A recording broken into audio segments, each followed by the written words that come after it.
anywhere you go in Diddy's property, you're always going to find some material for a goddamn freak off.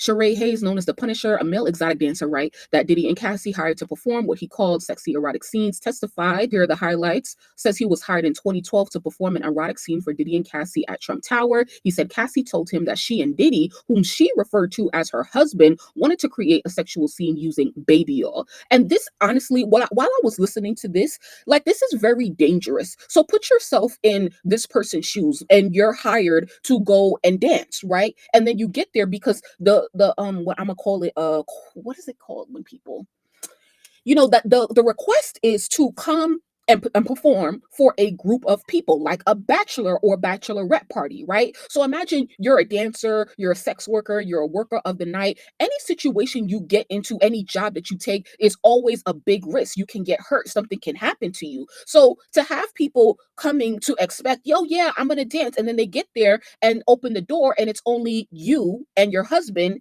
and then now they're changing the request up to say, hey, can we actually have sex instead? Like, that's a lot, especially for a dancer and a sex worker. Like, it's understandable that they are not going to feel safe in that environment, because especially in a job like this, you want to know and understand what you're signing up for, because it's just like commercial sex should be the same as intimate sex, where everything is about understanding what's going to happen and if there is consent here.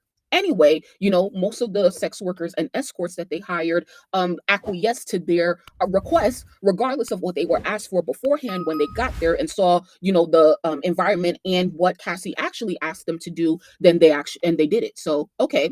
Claims Cassie greeted him in a bathrobe with nothing underneath and paid him $800 to perform in a dimly lit room filled with baby oil and electric candles. Sheree Hayes says Cassie told him to not look at Diddy when he entered the room, and that Diddy directed the sexual scenes. He claims Cassie and Diddy asked him to be glistening with baby oil, and that the sessions lasted around 4 hours. He testified that he did this 8 to 12 times, with some scenes lasting 40 minutes after long waits. Also, Sheree revealed he was supposed to finish in a specific spot. He was sometimes contacted late in the evening to set up last minute scenes. He admitted the presence of to Cassie's partner, Diddy. He admitted that the presence of Diddy created performance issues. He denied catching feelings for Cassie, but said the government's notes may have taken his comments out of context. He testified the scenes were nothing like his usual work. Exactly, right? Calling them intense and far from his typical comedic style. Here's a sketch of him in court. Now they go to the HSI agent, right? A special agent from Miami. And so they talk about the raid that we all saw in March of 2024. So it says the search began after 3 p.m.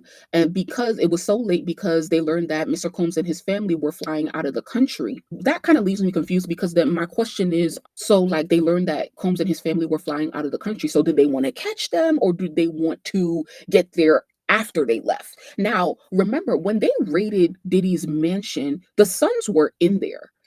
And they had to come out and stuff like that. I believe they were even handcuffed, because I believe that Misa Hilton went off, which is one of the baby moms and stuff like that.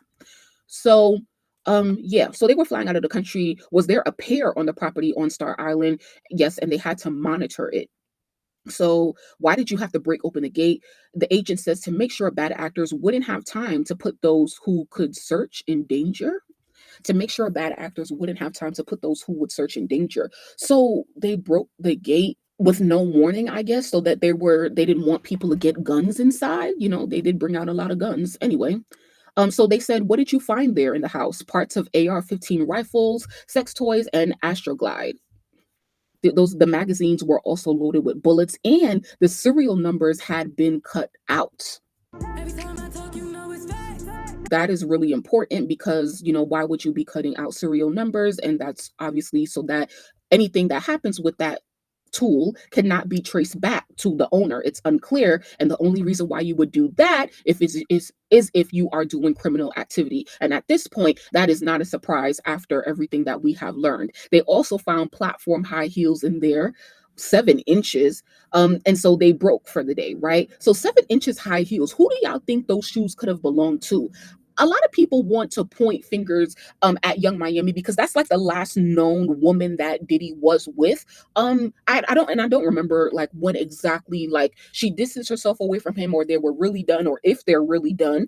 They, you know, they might be, but like I kind of doubt that she would leave his shoes and anything there, to be honest with you. So who knows? Like it doesn't matter. But like once again, anywhere you go, that's really the tea, is that anywhere you go in Diddy's property, you're always going to find some material for a goddamn freak off. I mean, goddamn. You're always going to find something.